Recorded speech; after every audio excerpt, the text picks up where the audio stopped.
Hello mga kagala. So kung pupunta kayo ng Hong Kong Observation Wheel sa Tung Chung Line, ito yung kulay orange na line ng MTR dito sa Hong Kong. Bababa kayo ng Hong Kong MTR station at mag-exit tayo sa A2. So, nandito yung mall. Mag-exit tayo sa IFC Mall and then dire-diretso na, doon na natin makikita yung observation wheel. So, ayan no, mga kagala. Yan yung Hong Kong Observation Wheel, yung bilog na yan. Papunta doon, mga kagala, madadaanan natin itong bridge na to. So, sundan lang natin para makarating tayo doon sa Hong Kong Observation Wheel. Sasakay tayo dyan. Yan yung sa Pilipinas, ang counterpart niyan ay ang MOA-I. Yan na nga, mga kagala, kitang-kita natin ngayon ang Hong Kong Observation Wheel mula dito. Habang papunta ako ng Hong Kong Observation Wheel, nakita ko to, no? Grabe, oh. Ang ganda. Diba? Wow. Tapos, FYI, dito rin mga kagala yung sakayan ng sightseeing bus. Diyan lang yung location nun. Nandito na nga tayo sa harapan ng Hong Kong Observation Wheel. Tara mga kagala, dun yung way para bumili ng ticket. Grabe, ang haba ng pila mga kagala. Ayan o, ang lapit-lapit na natin sa kanya. Ang bayad nga dito ay 20 Hong Kong dollars or 150 pesos. At mahaba ang pila. Malapit na tayo makasakay sa Hong Kong Observation Wheel. Nakapila na tayo dito at pangwalo tayo. So, piling ko nasa dulo tayo. Okay na tayo. Excited na ako, mga kagala. Yun. Nakasakay tayo dito, mga kagala. Oh. At nasa tabi tayo ng bintana. Yan na, umaandar na tayo.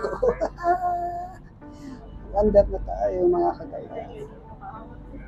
Yes. Nakaka-excite naman, mga kagala.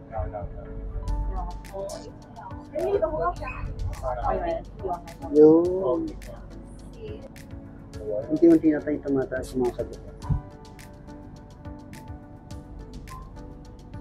Yan.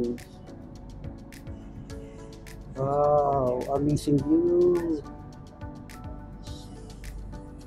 Exciting mga kagala. Ayun na oh, mga kagala, ang taas na natin. Oh, okay. Yan.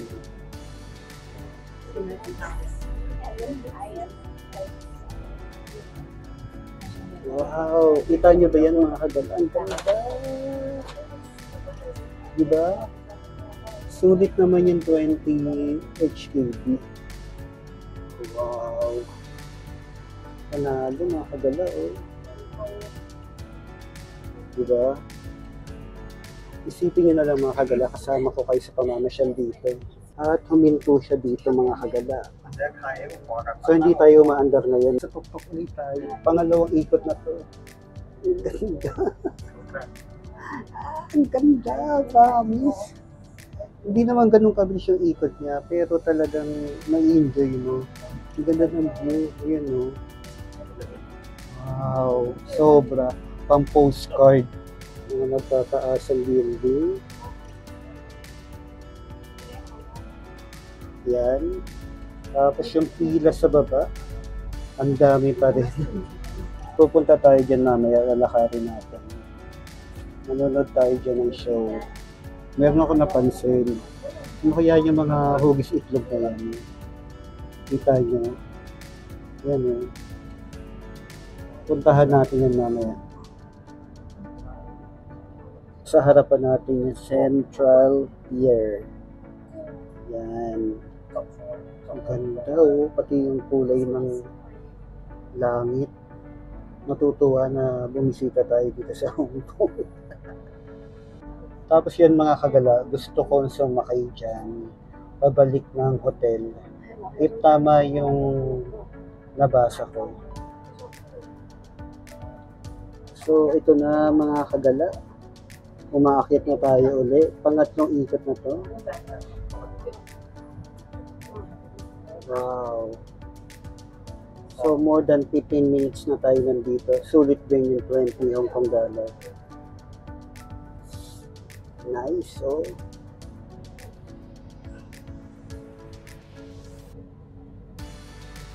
Tapos meron ka pang amazing view na katulad niya. So yan mga kagala, yung clock tower. Kitang-kita natin mula dito. At yung Avenue of Stars. So yan, ang daming tao dito. Ang galing. So maganda rin dito mga kagala kapag gabi. So yung mga ilaw. Sarap sa mata mga kagala. Masarap yung tignan. So ngayon nasa pinakatuktok tayo ngayon itong observation wheel. Tignan rin tayong bumaba mga kagala. Nakalabas na tayo at inabot din tayo ng 20 minutes. Sulit din yung bayad na 20 Hong Kong dollars. Exit natin mga kagala, ito yung itsura. Ang daming pwedeng gawin. Meron din carousel na pwedeng ma-enjoy ng mga bata. At yan. Aside sa may carousel, ang daming dinosaur. Park na rin siya. Diba? Ang ganda. Grabe. Sheshe, Hong Kong. Hello mga kagala, so nandito tayo ngayon sa Wan Chai Harbourfront at manonood tayo ng Dragon Boat Festival Drone Show. So mapapansin nyo, ang daming tao naghihintay ngayon at maganda rin palang pasyalan to dito na malapit sa Wan Chai MTR Station. At meron din dito mga pailaw. So habang wala pa, dahil 8 PM pa naman yung drone show, so daanan natin muna itong pailaw. Ito lang pala. 3 piraso lang pala to. Pero maganda siya in fairness, ah. So yan, nag-iiba-iba yung kulay. Grabe, ang daming tao. So sobrang lucky natin kasi naka-schedule itong drone show na to today at 8 PM. At kung hindi ka pa nakasubscribe sa aking channel, please do subscribe. At huwag kalimutan na mag-like at mag-follow sa aking mga social media accounts. So dito daw yung pinaka-perfect spot para panoorin itong drone show na to. Sa kabilang area naman ay yung Victoria Harbor. So meron pa nga mga reporter na nagko-cover nitong show at magi-start nga ito ng 8 PM today. Papakita ko muna sa inyo kung ano ba yung tsura dito na pwede natin pasyalan. Isa siyang perfect spot para magpahinga habang nagbabakasyon ka dito sa Hong Kong. So wag niyo rin palagpasin na pumunta dito. Ganyan kadami ang mga tao dito sa location ngayon mga kagala.